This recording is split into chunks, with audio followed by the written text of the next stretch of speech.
ኢትዮጵያ ሶማሌ የምትካሄደውን ፖለቲካ በጅቡቲ ትክክል እንዳልሆነ ቀደም ብላ አስረድታለች።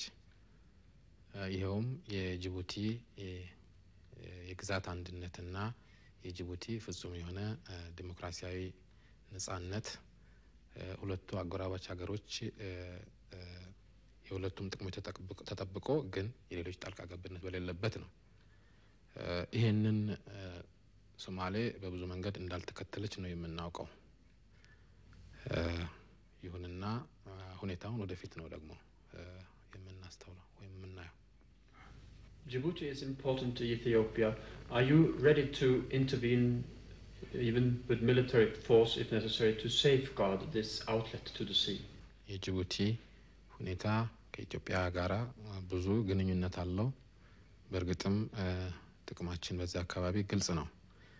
የኢትዮጵያ ጥቅም ብቻ ሳይሆን እስከዛሬ በቅኝ ግዛት አስተዳደር ስር የቆዩትም የጅቡቲ ህዝቦች ጥቅማችን ነው ብለን ነው የምናየው። በዚህ ረገድ የውጭ ጣልቃ ገብነት እና የኢትዮጵያም ጥቅም የሚነካበት ሁኔታ ቢፈጠር የኢትዮጵያ ሰፊ ህዝብ ምን ጊዜም እስከዛሬ መብቱን አስከብሮ እንደኖረ በአካባቢው ወደፊትም ከዚህ የተለወጠ ነገር ይኖራል።